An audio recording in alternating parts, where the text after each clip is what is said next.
So thanks, that's a hard act to follow. I want to just thank Asim for covering almost everything that I now no longer have to cover. And what Asim has kind of told you a lot about is what has been done to you. And what I want to talk about is some sensitive stuff, some strong language.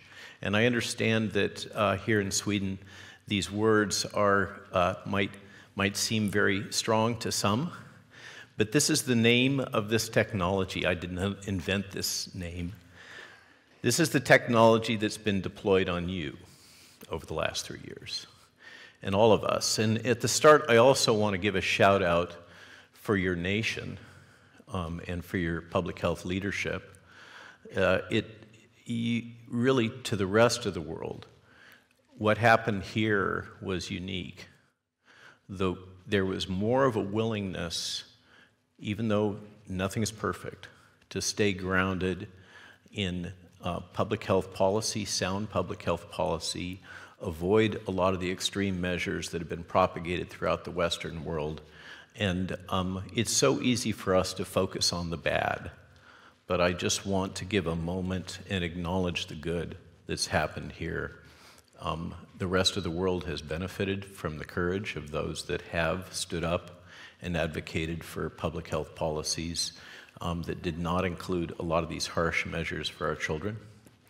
And I think because of that courage, the world has had a comparator to show that we really didn't have to have a lot of these egregiously harsh policies that have been deployed on all of us. The COVID crisis has revealed a modern battleground in which molding, controlling, and capturing your thoughts, emotions, and beliefs are the objective. I'm going to speak about fifth-generation warfare. As I said, this is not a term that I invented. Fifth-generation warfare is the new battleground, and it has been deployed by military, largely, and intelligence communities on the entire Western world in an amazingly harmonized fashion during the COVID crisis. Fifth-generation warfare is a war of information and perception. A strange game. The only winning move is not to play. The basic idea is that in the modern era, wars are not fought by armies or guerrillas, but in the minds of common citizens. Your mind is the new battleground. This is not hyperbole. This is standard military strategy. And unfortunately, the United States has led in the West in our response. The European Union has largely followed American leadership, quote unquote. And in America, the management of this crisis was not primarily driven, the data now show, the documents show, was not driven by Health and Human Services. It was driven by the U.S. Department of Defense and basically the national security state. Homeland Security domestically, our intelligence community, Department of Defense, the National Security Administration. That's how it came into the White House, and that's how it got delegated and managed. And as often happens, I like to say, when you give a 3-year-old a hammer, everything becomes a nail, and we have this new powerful technology that's been developed and deployed offshore for resisting fourth-generation warfare, which is the insurgencies. The United States has lost essentially every single insurgent war since Vietnam that it's engaged in. And it has now tried to transform that battlefield metaphor into what we now call fifth-generation warfare. And as they've developed those tools for offshore in information management and PSYOPs, for whatever reason, they determined that it was appropriate to deploy it on their own citizens in the context of what they determined was a national health emergency, which they responded to as if it was a national security emergency. So my goal here is to help you to understand this new environment, the technology that was deployed, and eventually to get to the point that I want to make, which is that those of us that are awake, and I hope that this lecture will help awaken you even more, those of us that are awake can become empowered by understanding this technology and employing it for our side, for the sake of truth, honesty, for spreading the type of information that Asim just shared with you. We're in a new information ecosystem. It's a new technology space, and for protest movements, the methods that were employed during the 20th century, centralized leadership, protest movements, is now completely obsolete. We have to come, if we're going to win this, and I'm sure most of this audience appreciates that the COVID crisis is just a skirmish. The battle is much, much larger than what we're just talking about here. And if we're going to win this battle, we have to understand the battleground. We have to understand their playing field.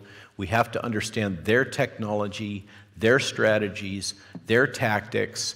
We need to assimilate them, and we need to respond to them not by assimilating their ethics, but by deploying technology that's appropriate for this new battle space. Okay, that's where I'm coming from. Precursors to fifth-generation warfare. The first accidental fifth-generation conflict was Arab Spring. Many people may not appreciate that Arab Spring was employed by the US government to test, deploy some of their new technologies for manipulating thought, behavior, and action. Those key technologies we call social media. Twitter was intentionally deployed during Arab Spring. Twitter is a weapon.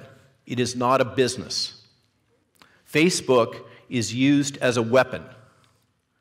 It has intrinsic capabilities. When you think to yourself, I've been shadow banned, okay? That language is kind of irrelevant. You're personalizing it. These tools are used to shape the information landscape, the cloud of information, your contacts, who's talking to who, what they're allowed to say, how they're allowed to say it, with specific intentions to shape the direction of thought and emotion.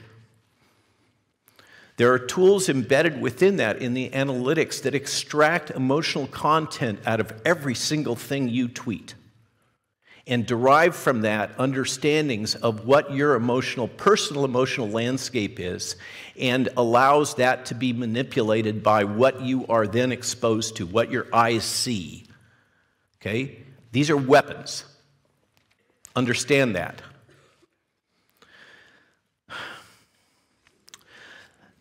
In the case of Arab Spring, it was almost fifth-generational warfare, except it lacked a couple of the key elements. We actually knew who the antagonists were.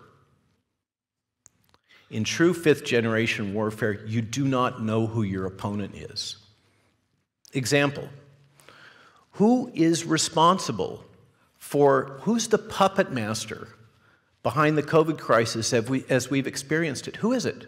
Anybody here know? Was it Klaus? No. There's something above Klaus. Was it Biden? Was it Tony Fauci? These are all surrogates, okay? You don't really know who is managing the message that has been propagated on you. That's fifth-generation warfare. Over the last 3 years, Western governments, non-governmental organizations, transnational organizations, pharmaceutical industry corporations, media and financial corporations have cooperated via public-private partnerships, which I assert is a euphemism for fascism, to deploy the most massive, globally harmonized psychological and propaganda operation in the history of the world. Okay? Over the last 3 years, you have been subjected to the most massive, harmonized, globally coordinated propaganda campaign in the history of the Western world, full stop.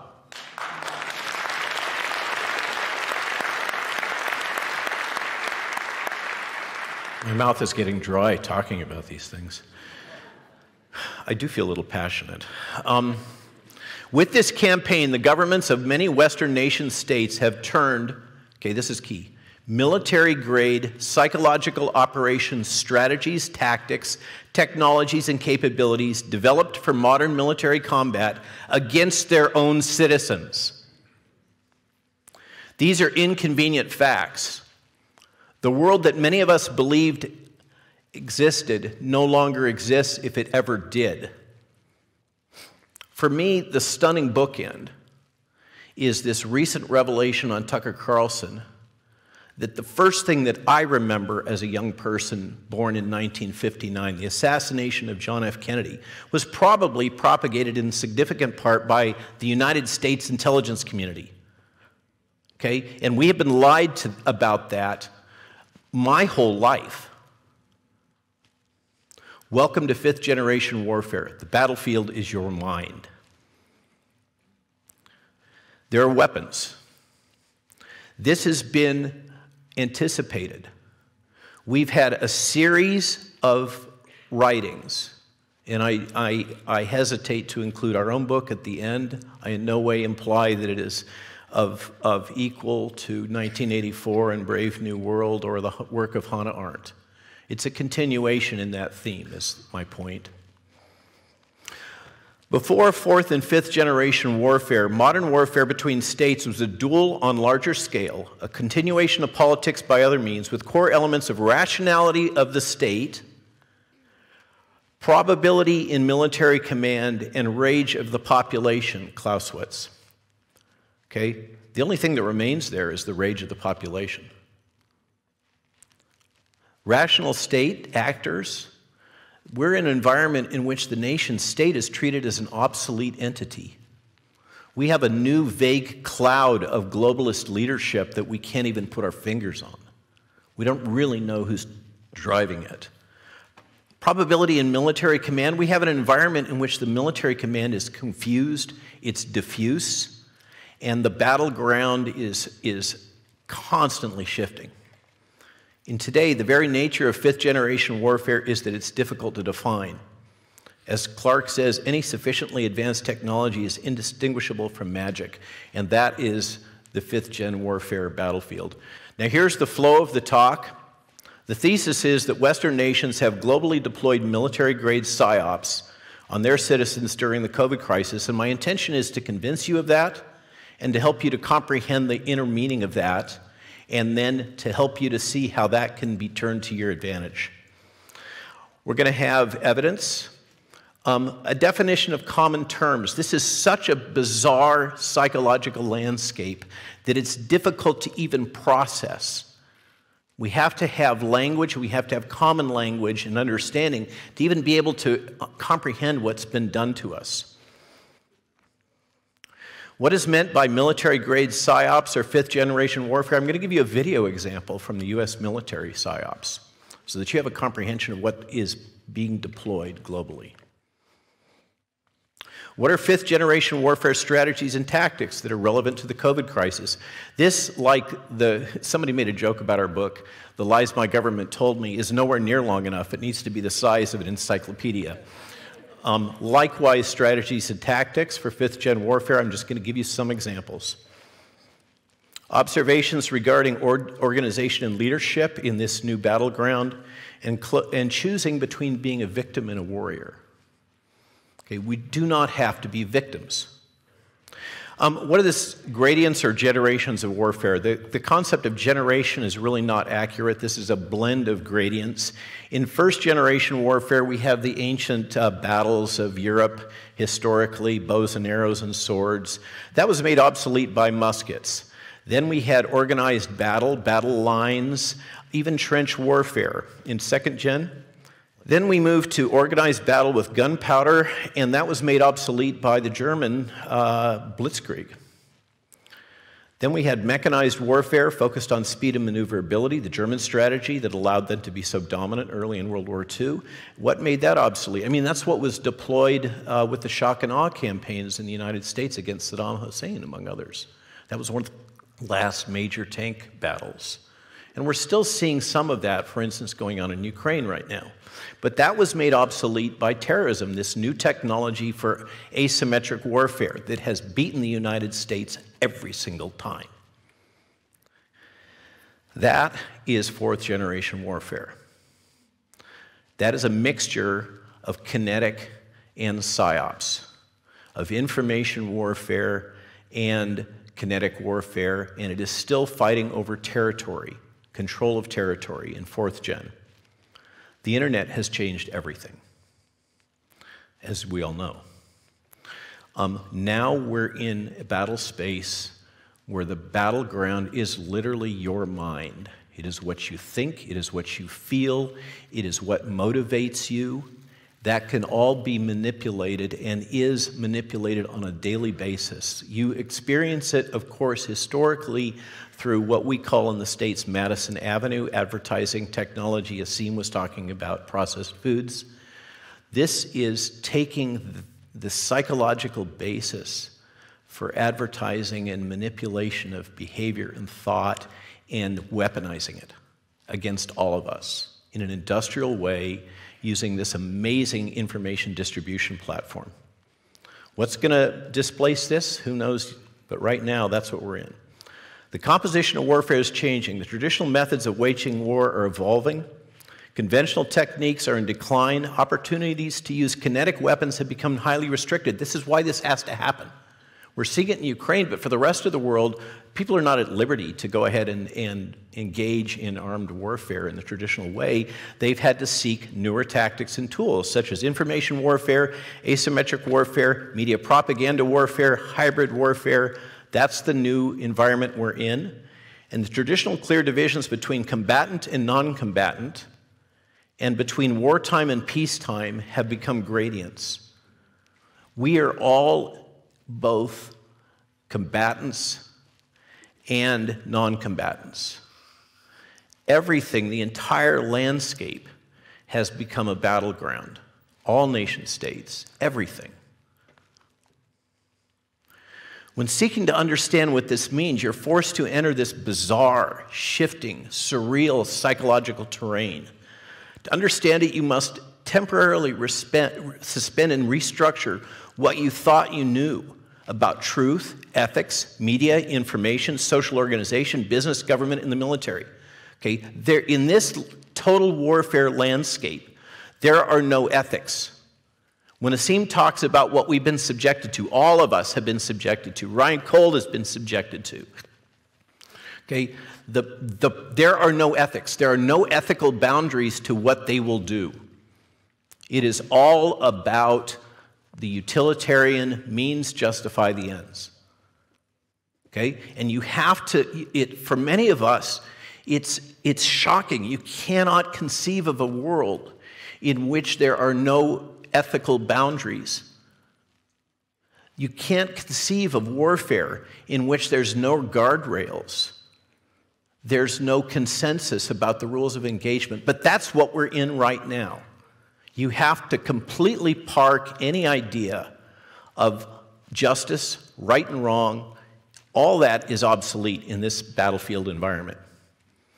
As you step into this hellscape, set aside obsolete notions of fairness and rules. This is total unrestricted information warfare, and you've been subjected to it for the last 3 years. 20th century organizational norms and social activism methods based on centralized leadership have become outdated and obsolete. Get rid of them. That's how we lose. We are in a war of information and perception, which targets your cognitive biases, the cognitive biases of individuals and organizations. That is the target. To transform those cognitive biases in ways that are in the interests of the opponent, who, in ideal fifth-generation warfare, you never even know who they are. To create new cognitive biases and propagate it out into the population without their being aware that it's being done to them. This is completely different from classical warfare. It focuses on the individual observer and decision makers. It's difficult or impossible to attribute. It is truly leaderless and decentralized, which makes it incredibly powerful because no one can be taken out. The nature of the attack is completely concealed. You never see it coming. What are the characteristics? Ambiguity of the opposing force. I've said this. Ambiguity of the attack vector. You don't know what's being done to you and how it's being done. Dopamine loops. These are the hits that you get on social media. Click, click, click. Oh, they like that. Oh, they didn't like that. Oh, look how popular I am. Dopamine loops. Triggering existing cognitive biases in the targets by choosing words that trigger you in a positive and negative way is how you are manipulated and influenced, how your thinking is shaped. I mentioned Arab Spring before.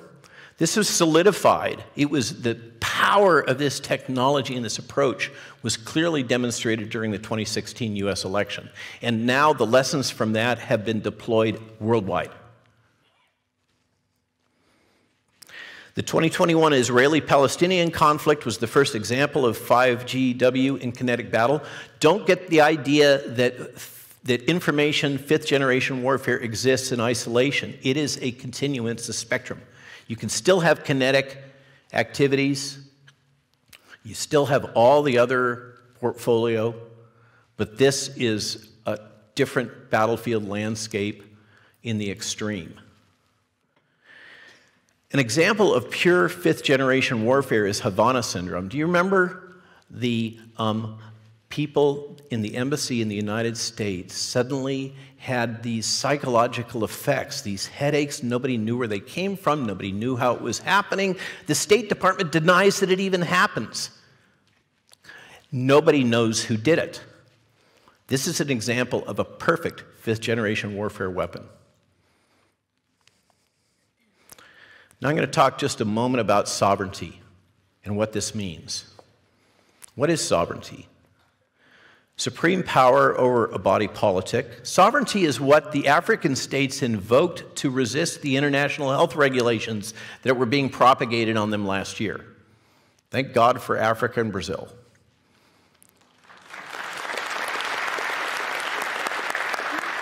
Sovereignty is freedom from existing control, from external control, freedom from controlling influence.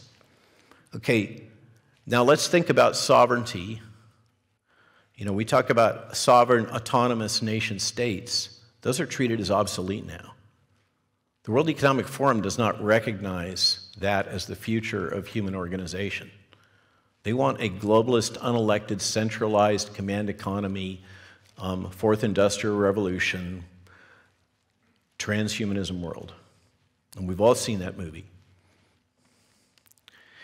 If the unlimited warfare battleground is for control of your mind, thoughts, and emotions, and all rules of engagement or ethical boundaries are obsolete, then what does sovereignty even mean?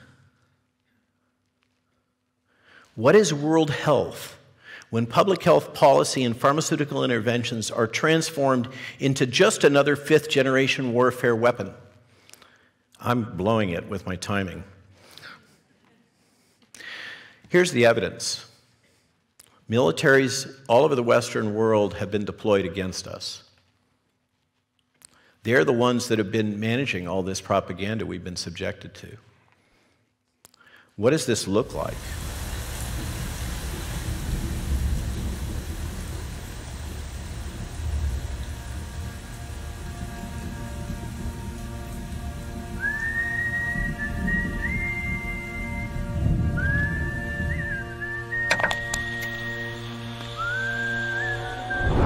As the world watches and listens in horror, the peaceful pro-democracy demonstration in China comes to a violent and bloody end. Mr. Gorbachev, tear down this wall.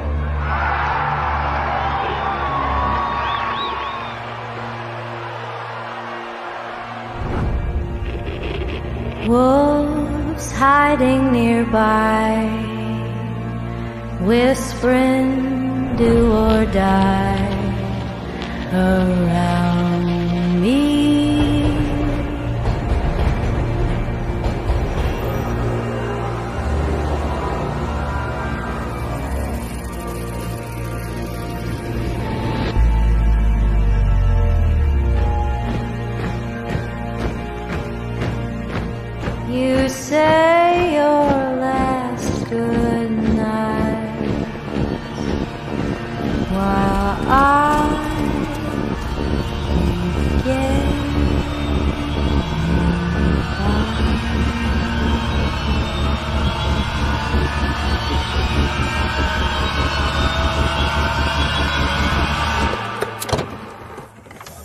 There is another very important phase of warfare. It has as its target not the body, but the mind of the enemy. The target of psychological warfare is against the enemy's mind. It is words and ideas. The ammunition used by Psywar.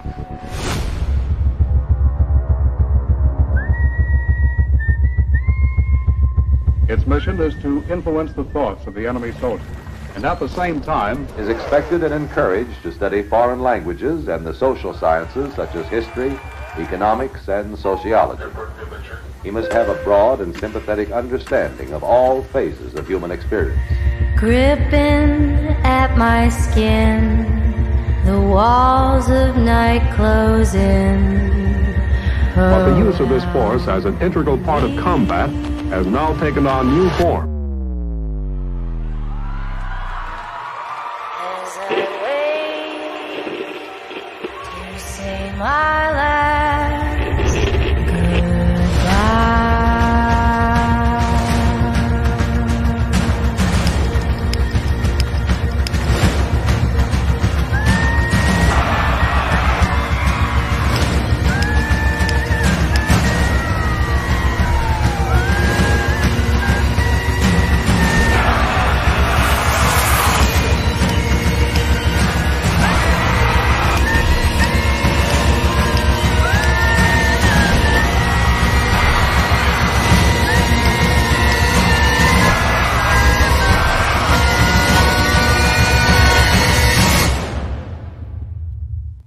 Do not be naive. Do you understand? That is what we're dealing with. Okay? That is what is being deployed globally. There's some core terms. You have to understand what an OODA loop is. How many of you saw the new Tom Hanks movie with the jets, where they're talking about you have to feel emotionally and act immediately? That's OODA loop strategy. Okay, learn what this term means, deploy it in social media. Understand the Milgram experiment and the Ash experiment. These have clearly demonstrated the ability to manipulate the human mind and human behavior in ways that are far beyond what we assimilate within our own souls as what we would do, and yet we will. Understand lockstep. Discussed in a 2010 Rockefeller Foundation report, lockstep was the idea of using a pandemic to impose tighter top-down control modeled after the Chinese social credit system. This is not a conspiracy theory, folks. This has been planned, discussed, and deployed. Understand what the Five Eyes Alliance are. This is fascinating. When you think about the landscape right now, and think about what has been the most egregious deployment of totalitarian measures in response to the corona crisis, what are the nations that come to mind? Australia, Canada, New Zealand. I argue that all three of those are now captured client states of the World Economic Forum. They are no longer functioning as autonomous national entities. The United Kingdom and the United States. What ties them together? The Five Eyes Alliance. This security consortium, okay? They share data among each other, and when they are prohibited from acting against their own citizens, they have reciprocal arrangements so that, for instance, MI5 acts against the United States citizens, CIA, NSA, and other US agencies act against UK citizens. This is this reciprocal Five Eyes Alliance. It is the most powerful intelligence organization in the world, and it's largely dominating global politics through exactly the type of strategies and tactics you just saw with that film. Okay? These people are trained to manipulate your mind. Now, I'm going to skip this one. This is a clip that just shows how actively my Wikipedia page was manipulated. But what's fascinating about that is if you track back and look at who did the manipulation, it's a sock puppet. And the sock puppet appears to be closely allied with MI5. Okay? The same sock puppet manipulated Pierre Corey's virtually every page having to do with the use of ivermectin on Wikipedia. Same people did it, same organization. The Overton window. Okay? The range of policies politically acceptable to the mainstream population at a given time is known as the window of discourse. Fifth-generation information warfare methods seek to actively manipulate the Overton window to constrain what we are allowed to talk about. That's when you talk about gaslighting and these various techniques, the manipulation in the media, the redefinition of language that's used, right? Vaccination is no longer vaccination, and anti-vaxxer is anybody who is against mandates. Okay? This is active manipulation of the Overton window. That's how it's done. What is acceptable political discourse? The Dunning-Kruger effect is employed on a daily basis. People have a tendency to think they're smarter than they are, that they're more competent than they are. That is a tool, a weapon, an opportunity. Frankly, if you want to operate effectively in this space, I argue you have no other alternative other than humility.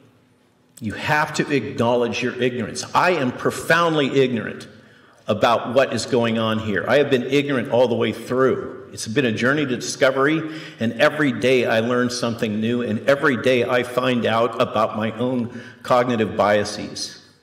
Okay? Don't overestimate your own ability to comprehend what is being done to you. Test everything. Think for yourself. Do not believe me. Do not believe Ryan. Do not believe... Think for yourself.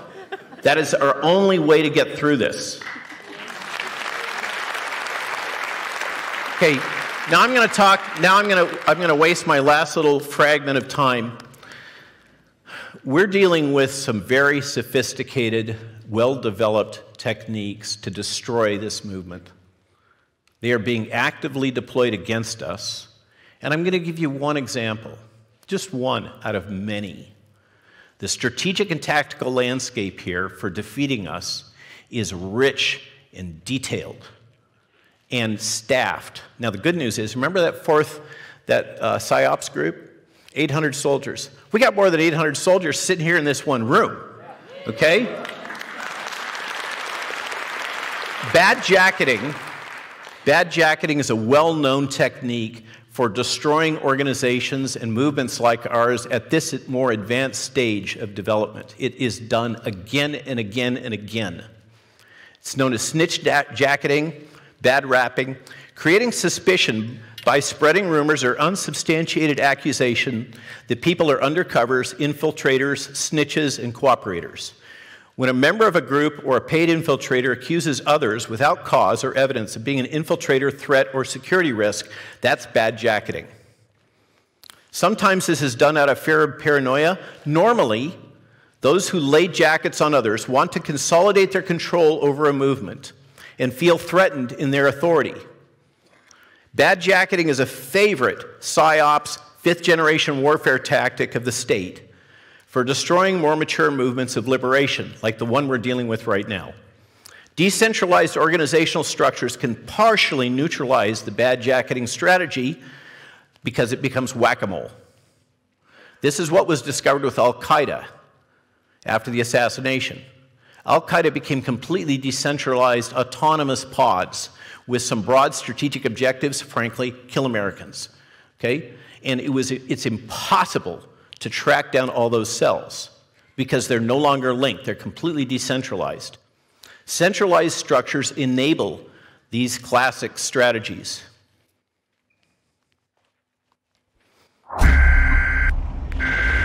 I've been a human rights activist for almost 20 years.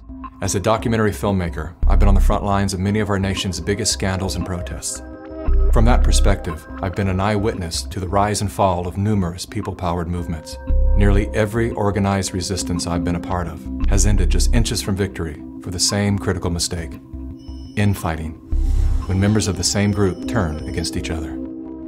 It often begins with whispers about the most prominent spokespeople of the cause. These rumors typically sound like, "I hear John is controlled opposition," or "Some people are saying Jane is compromised." While the use of infiltrators and agitators is a very real thing, I've yet to experience one scenario where such a label was accurately applied. And suspiciously, these labels are always branded on the people who are making the most progress. With the degradation of their reputation goes their contribution to your life. Prior to social media, people actually sat down to dialogue through their differences. Today, without solid evidence or sufficient inquiry, we go directly to our keyboards to vent our suspicions. Even after the rumor is proven false or simply fades away, some level of doubt and division always remains. This is all by design. Part of what allowed so many people to walk away from Assange was some of the Me Too allegations that had surfaced and that were ultimately discredited, stuck in people's minds. The voices of propaganda are masterful at this game. They knowingly run a false story, then retract it, knowing the lie will reach millions, but very few will see the correction. Amy Coney Barrett's religious faith is being called into question again. She belongs to this People of Praise group, which the Southern Poverty Law Center has labeled them a hate group. When I stated that People of Praise had been deemed a hate group, I just got them mixed up with another group. I conflated them. Ah, okay. That happens, you know, it's easy to do. In the words of former CIA Director William Casey, we'll know that our disinformation program is complete when everything the American public believes is false.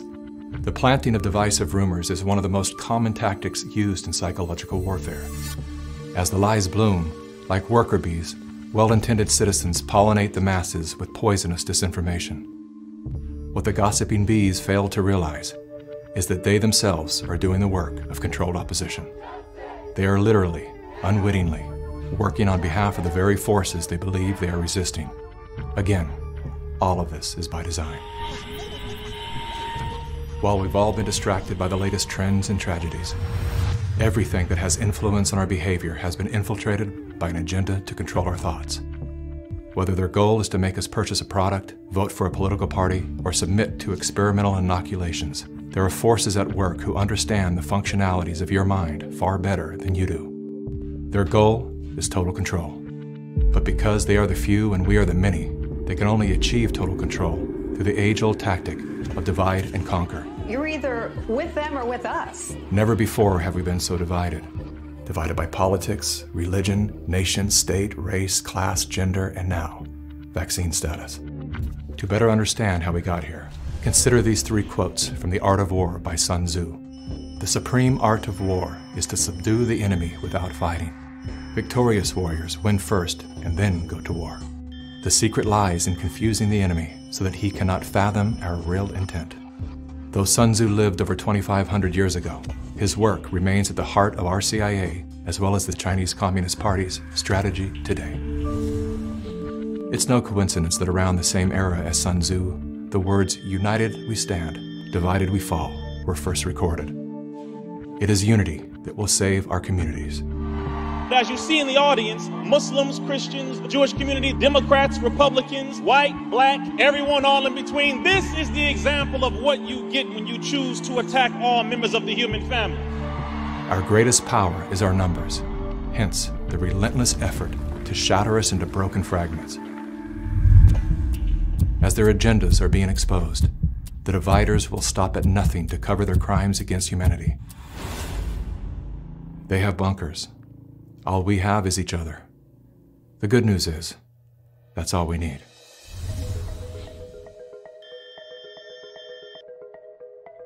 Though we are intrinsically interconnected, our minds are being wired to obsess on our differences. Contrary to social indoctrination, we do not have to be ideologically aligned to stand together. We don't even have to like each other. There is only one thing that we must agree on, that freedom is our birthright. Now is the time to let go of whatever it is you're holding on to that keeps you divided from your friends, family, and fellow humans. Rise above all the micro dramas and distractions to see that a much bigger story is unfolding. Swallow your pride, humble yourself, let it go. I'm not suggesting that we look the other way when someone is clearly thwarting our forward momentum. There are people who deserve to be called out by name, especially those who are undermining our trust in each other. But even then, we should remember that there is a human life being affected by our words. We've been so conditioned to believe we are powerless that we've become careless with our power, like toddlers with loaded guns. How many times do we need to shoot our own foot till we realize that the power is in our hands? The only thing that can stop us at this point is us. We've all been lied to, scammed, fooled, tricked, conned, and coerced. Yes, it sucks. But here we are, wiser and stronger than we were just 3 years ago. This is the moment for us to activate our innate ability to create solutions. That can only happen through the awareness of symbiosis, defined as a mutually beneficial relationship between different groups. All of life depends on relationships. Every living thing is in communication, from the stars to the planets, the earth, the plants, the elements, the insects, the animals, the humans, and every cell within us. Real change out there begins with real change inside. The question is, how bad does it have to get before we're willing to change?